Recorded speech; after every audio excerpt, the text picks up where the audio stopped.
Hi everybody, I'm just waiting for lovely Laura Sutherland from Aura PR to join me.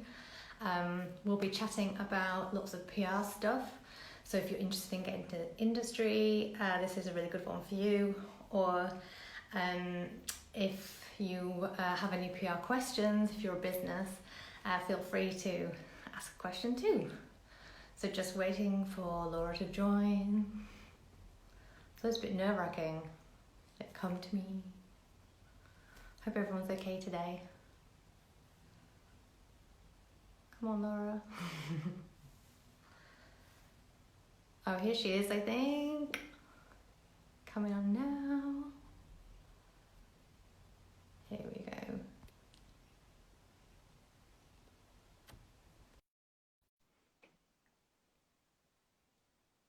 Is it working? It's coming.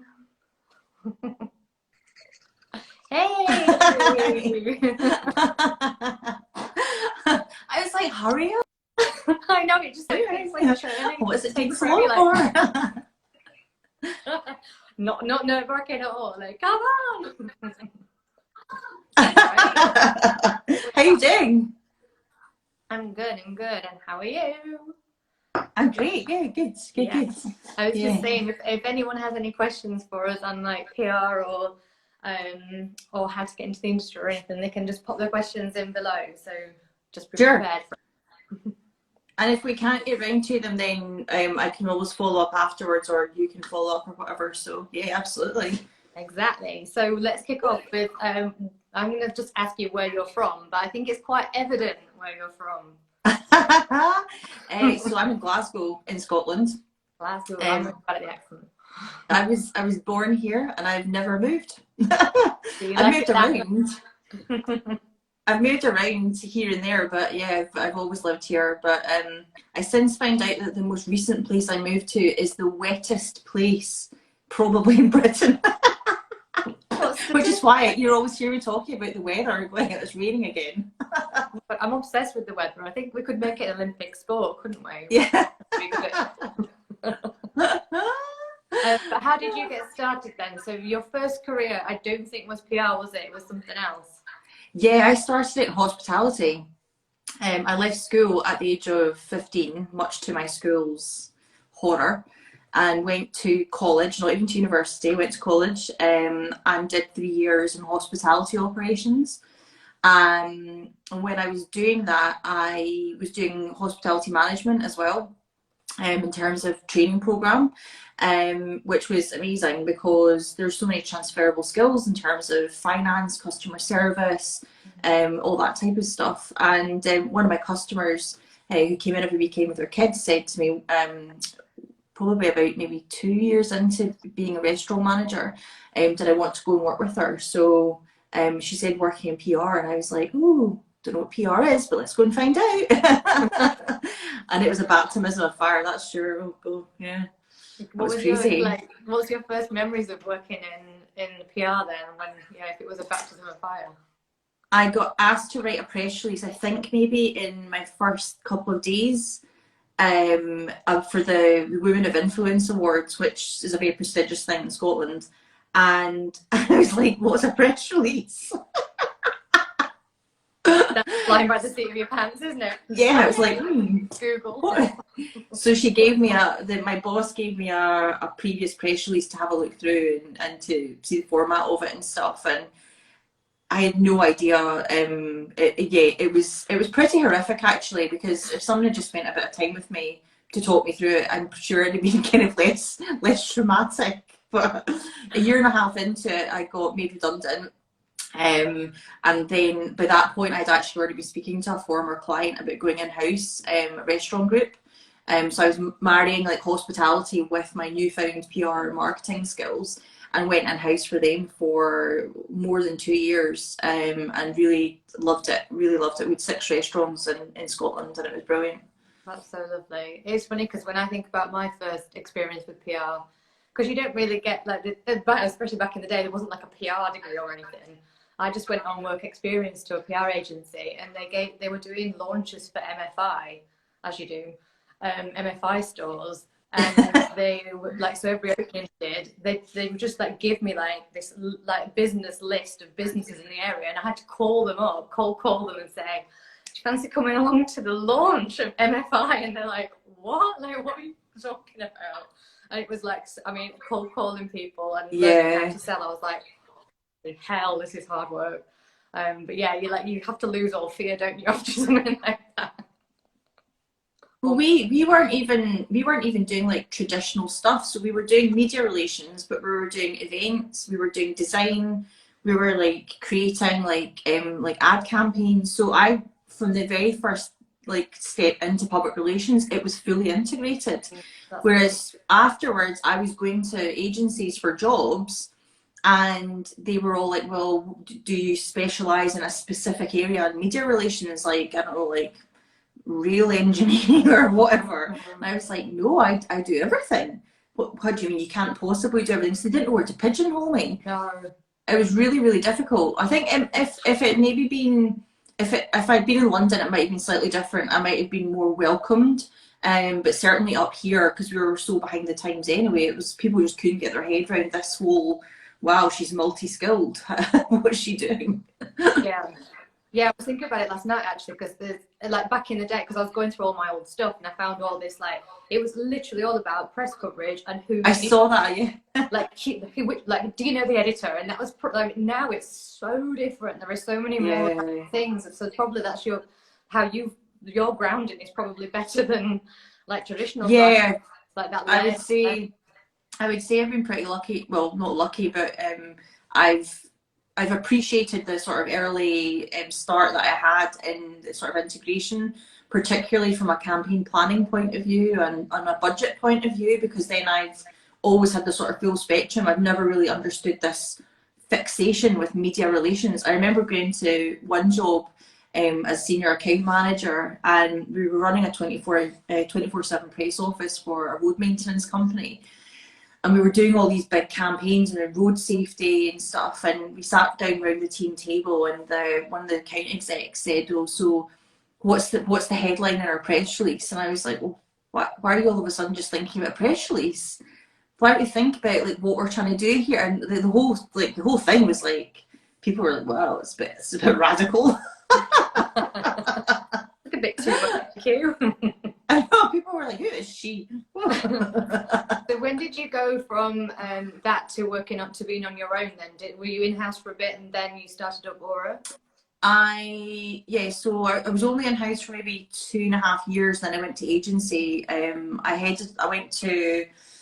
After the agency with the press office, I was asked to go and set up a PR department within kind of like a creative agency in Glasgow, and they were like the first in Scotland to be like fully integrated, although they weren't, because 2 years later I was like, this is rubbish, you're just basically treating PR as an add-on. The creative director was trying to tell me like how I should do my job, and we were just like this butting heads all the time because they really didn't understand the whole point of what public relations was. So I started Aura with my former business partner in 2008. So in the last recession, it was an interesting time. I bet. God, you're drawing parallels from where the market was then to where it is now. Yeah, I mean, there are some similarities, but I think in the moment what we've got is quite a movable feast. Like back then, I think there were green shoots, and then you would know the green shoots were a sign of like better things to come. But here, particularly because we don't know, like with the data, the science, we see other countries reacting. Like I think Germany yesterday obviously went from below 2 right up to nearly 3. Sorry, below 1 up to nearly 3 yesterday. It's scary times. Second waves could happen, and businesses and the economy can't kind of expand and contract that quickly. So yeah, I think there's tricky times here, and I think that short-term projects are what people are looking at in the slightly sort of short to medium term, whereas before people weren't so hesitant to put their money back into growing because they knew the economy was coming back to a bit more stability. So it's slightly different just now, I would say. And so tell me about launching like your own agency then. Was that quite an exciting time? Yeah. So I met my former business partner through opening up a Glasgow-based office for a group of a PR group, and she was the chairman of the business, and she asked me to go and open up the Glasgow office, and she'd work there part time with me. But after about 9 months of working there, we quickly realised that their sort of mindset around what PR was and what the possibilities were, particularly as social media and web had really just started coming to the fore. So that was over 11 years ago. We kind of were like wanting to push boundaries, and the group really kind of didn't really want to. They wanted to just do the same old. So we agreed just to sort of split off, and we took one of our clients with us, which was all agreed, and then we got a small office. We grew to a team of 5.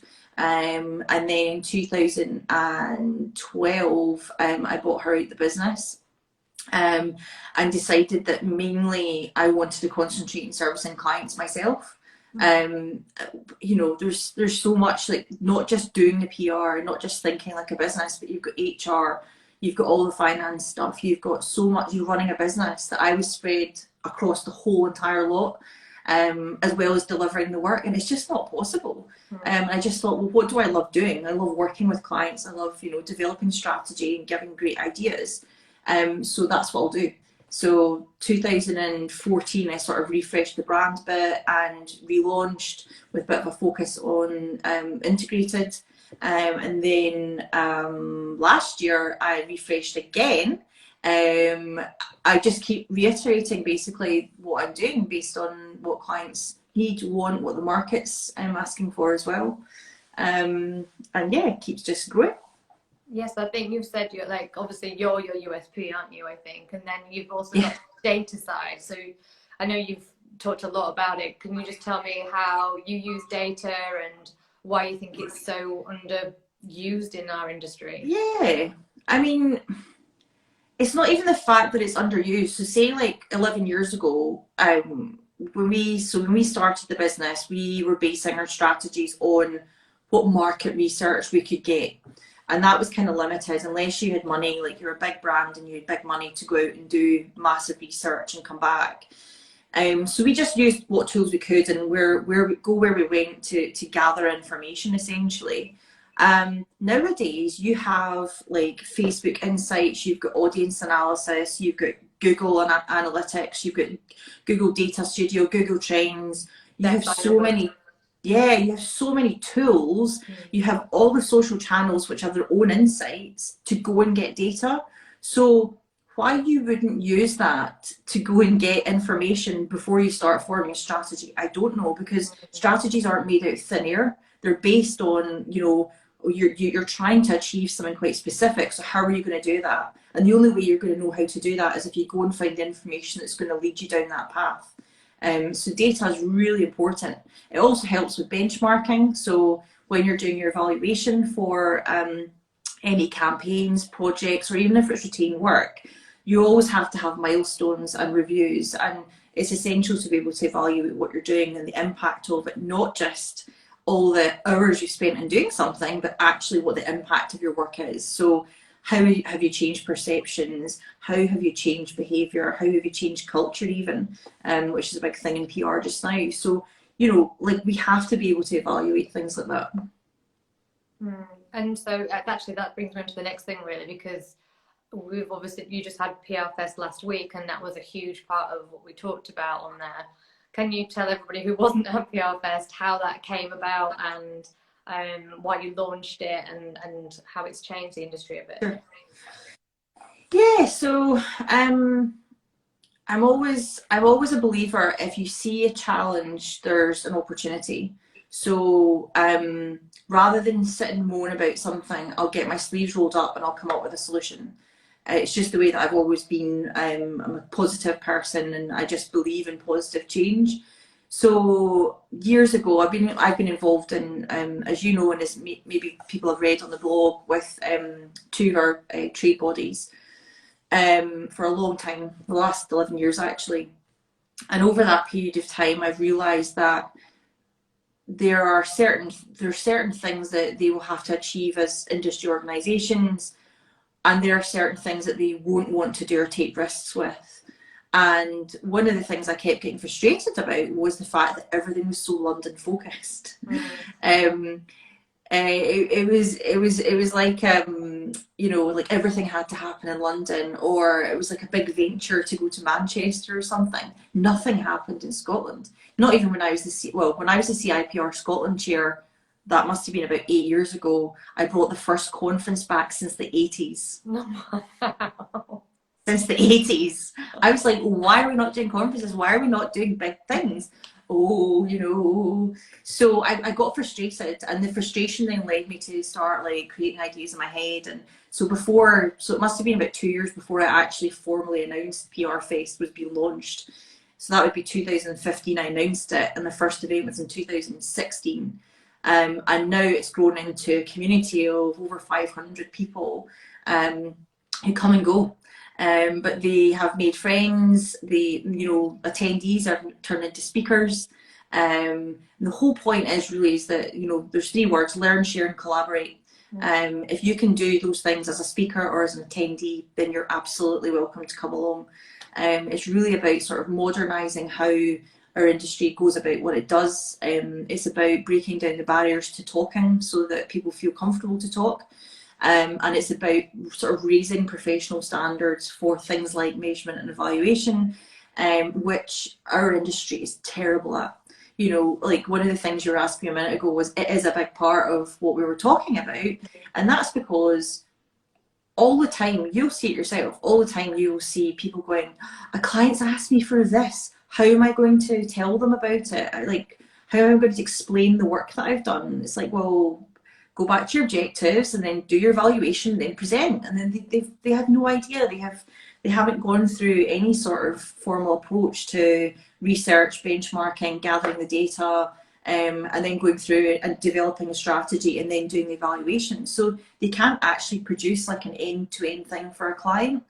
And that's where public relations is proving very difficult to provide value to clients, because it can't explain the value that is added to the client's business organisation.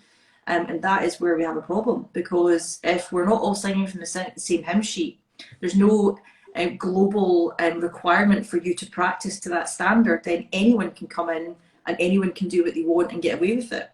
So it's a trying and difficult conversation to have. But I think we're slowly but surely breaking down the sort of conversation barriers. Richard Bagnall from AMEC was so excellent. So good. Yes, it's the best explanation I've ever heard of measurement and evaluation of impact of what we do. It was brilliant. And for those who came to PRFest and bought tickets, you'll get the video link tomorrow, and you can rewatch it to your heart's content. It's so important. Like, what it's like lawyers, for example. Lawyers have like a case in front of them, and they're either going to win or they're going to lose at the end of the day. But we can't just win or can't just lose. We have to demonstrate the whole thing. What was the impact? What were the outcomes? What can we learn and do better next time? How can we use this to move forward? So it is a really big part of the conversation in the industry. It's funny because even I've struggled with almost moving on from, because I feel very much like I love to be in a traditional PR. I loved coverage. Nothing excited me more than getting my client into a magazine. And I've almost had to make peace with that part of myself that feels like I'm failing now because it's not there anymore. And when I was looking through my old coverage yesterday, and there's huge magazines, and I forget how thick they were. There was so much more going on, and I literally by AVEs. Like, if we'd hit our AVEs, it was like Party Central, and it's been like, I love the new modern stuff. I absolutely adore it, but I've had to almost say, like, make peace with the fact that it's not, traditional PR isn't all I am anymore. It's really weird. It's been like, I think that's like, next, okay, fine. Yeah, that's the same for everyone, and the hardest thing is when, like when PRFest first started and people were like, oh, this is radical, we're talking about PR and SEO. how is that possible? And last year we were talking about negative SEO and how to work that, and people were like, oh my goodness, and bowled over. The truth is, if people don't modernise, they won't be here practicing in public relations. It's really that simple. If they don't modernise, they don't upskill, they'll be left behind, because it's not just our industry that is dictating this. It's technology, it's consumer behaviour, it's evolving of automation and AI. It's not as simple as just like you must upskill. One of the things we talked to PRFest about in terms of upskilling was the fact that automation and AI in so many different ways are helping us do our jobs, helping us be quicker, better, faster, make less mistakes. But at the same time, people will have to recognise, if they're just doing basic stuff like sending out news releases, collecting news, there's bots doing that already. That's going to become more of the norm over and over. So the only constant at the moment in our industry is change. In fact, in nearly every industry is change.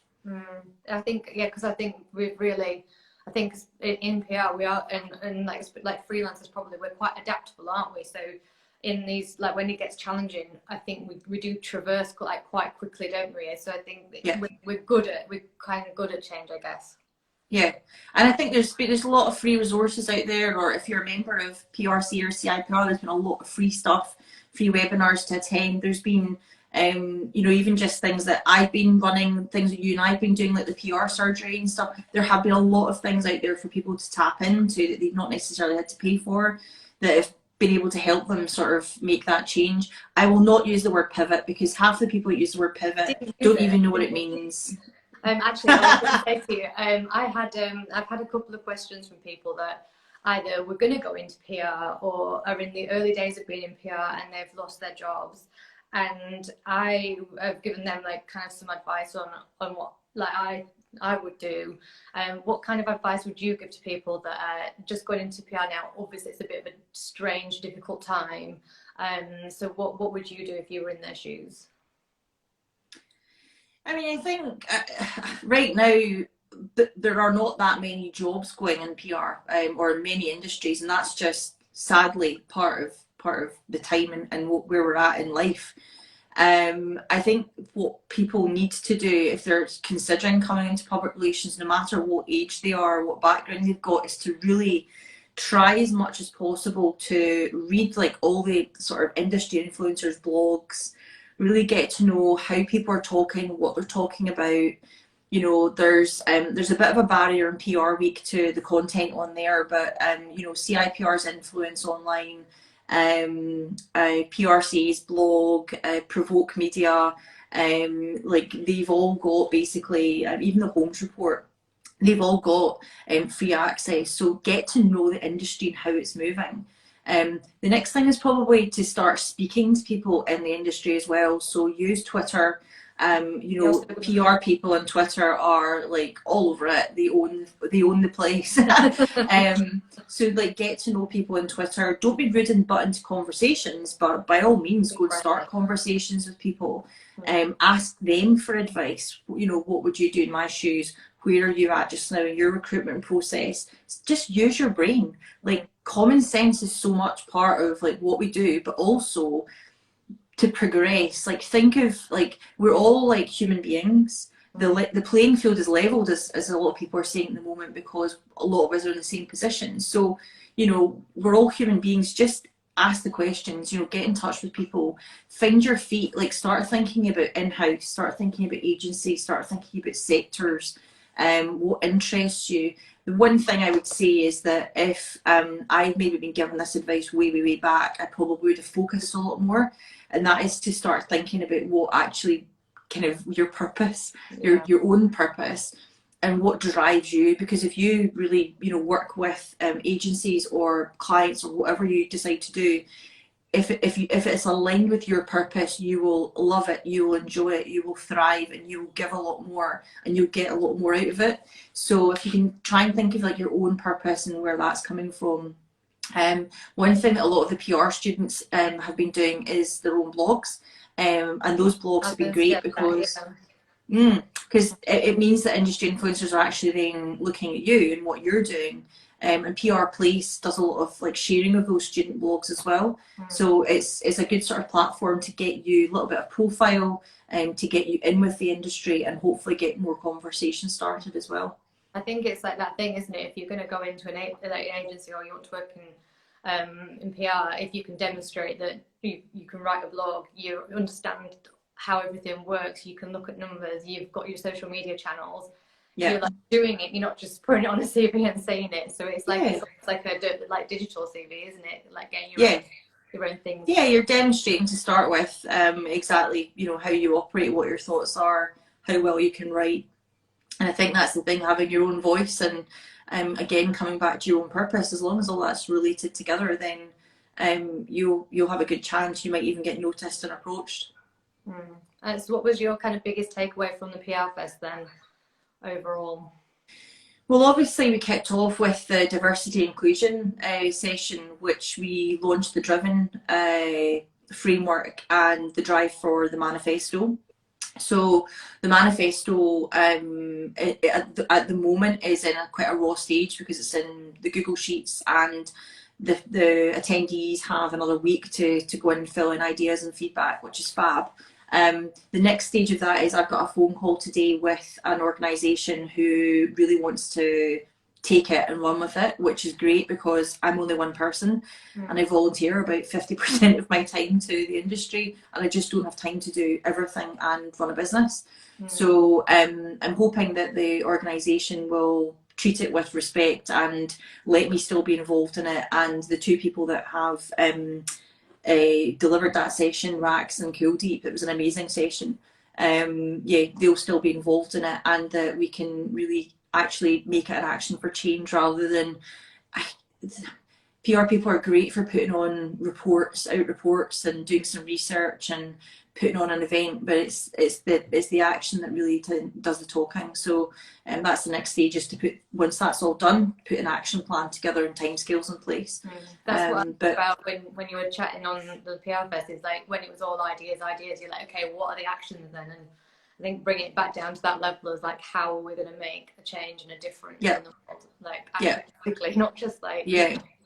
Yeah, well, the good thing is that since so for the last 3 weeks I've been speaking to like communities and organisations related to public relations, so like recruiters, which is a really big part of the diversity and inclusion conversation, because the recruitment is part of the problem that needs fixed.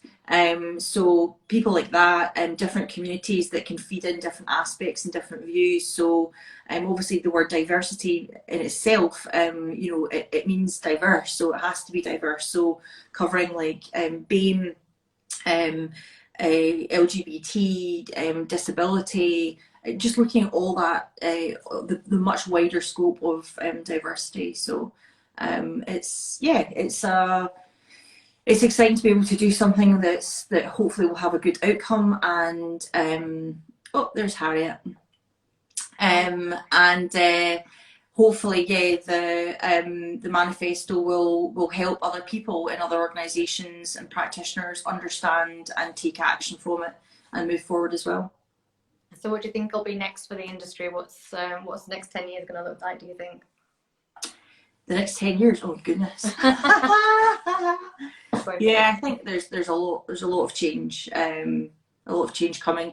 Obviously AI, automation, technology will kind of like force us to continue to evolve. I think that with the power of our sort of the emotional side of things with our brains, there's chat about bots now being able to think with emotion. So it's one to watch, definitely, because that was one thing that we started talking about way long ago, was we don't think that would be possible for a bot, but apparently that's changing. I just feel like we're just on the fast track to Terminator 2. That's like my is this not already been done in Terminator 2? How are we still thinking this is a good idea? I think at the moment, like, all we can do as an industry is focus on our goals and what we want to achieve as individuals, as agencies and organisations keep coming back down to purpose, and then we just have to kind of think of the shorter term to keep evolving and to keep upskilling. But we need to also focus on the leadership aspect of it, because we're expected at a strategic level to obviously be giving advice and leading organisations and boards, helping lead. And if we don't have that sort of insight and we're not moved, we've not, I suppose, like moved that way ourselves, then how are we supposed to be able to do that for organisations and businesses? We're not going to have that knowledge, we're not going to have that experience, we're basically just going to be going around in circles again. So yeah, there's a lot to think about over 10 years. 10 years. And can I just ask, what do you think? Or what do I think? Yeah. God, I do feel like we're on the fast track to Terminator land. Like that does definitely worry me. I think there's a lot to like. I think we're live right now. I think that's going to continue to be a big player. I think video seems to be like it's taken over the world. I saw like statistics that so much of our consumer traffic in a couple of years is going to be basically on video. So I think that's going to be, especially when you're selling product, I think that's going to be a really big one. Well, if you look at how much we've used like Zoom and Skype and whatever over the last few months, even pushed forward into it all. Yeah, propelled. But yeah, I was just going to ask you as well about your professional kind of, so all your kind of like volunteering and all the work you do. Do you find that like hugely beneficial? Do you really enjoy that? Yeah. I as I say, it's probably been about 11 years I've been, working in this sort of industry. And I would say that I've always said, if you put in, you get out. So by, building your network, by meeting new people, building relationships with them, business referrals, but also as well, just there's sort of better, I suppose your eyes are opened to what's happening in other places, like geographically. So if you're only confined to Glasgow, then you're only going to be in the Glasgow bubble, and you're only going to be dealing with Glasgow clients, and that's kind of what it's like for a lot of people.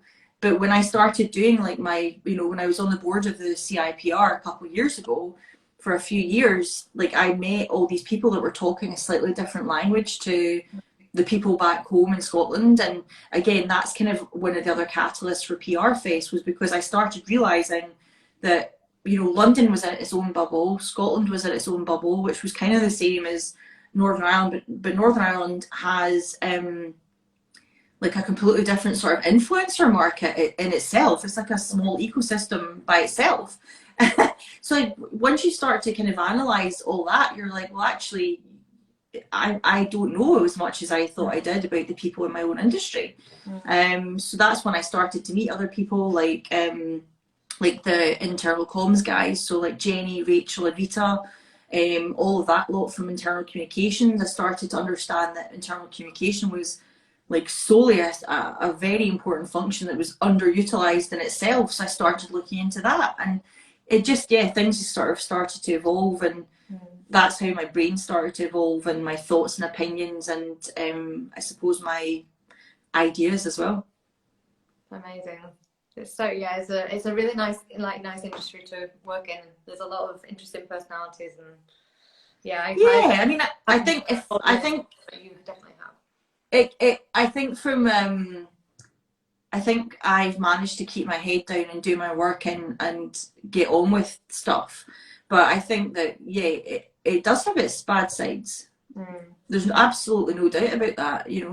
I think it has got better, but when I first started PRFest, a lot of people were worried about speaking about things in public that a competitor might hear and steal.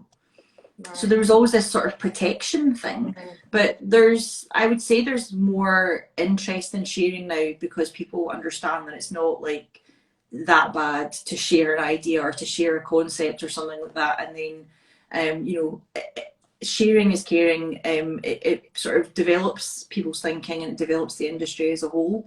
And I think that's possibly something that, you know, still needs quite a lot of work, and that's just the very nature of how PR started, and that was quite, you know, kind of stereotypical of what people probably thought it was. I definitely have changed my views. Like, I used to be a lot more like, oh, competition or whatever, and it took me a while to realize, like, actually if you collaborate with people, you get an awful lot more out of things. So yeah, perhaps an approach that are good at sharing, but we're getting better. Yeah, we are. And finally, what's next for you then? So you've just finished PRFest, you've got all this stuff going on. What are you doing? What are you up to the next month or so? Yeah, so what's next? I've got an idea I've pitched to a potential client. It's a completely like off the wall pitch. Like, I had this idea, I knew the company I should target, so I sent them a pitch, and they've come back and they've said they're really interested, and we've agreed on a soft approach to start with. So we'll see what happens there. Yeah. Then the PRFest stuff is just sort of wrapping up, so I need to get like some emails and bits and bobs out, and the survey done and things. I've got client work I need to do. And I'm also rethinking the PRFest model, because come next year, you know, this year I had to really quickly adapt to change the model and change the thinking of the event to make it much more of an experience for an online audience. Who knows what will happen next year, so I do have to kind of give that a bit of consideration as well. Amazing. Well, thank you for joining me, Laura. It's been fun. Thanks for having me. It's been great. We should do it again soon. Yeah, we should. Let's put it in the diary. Cool. Yeah. Well, have a lovely day, my love.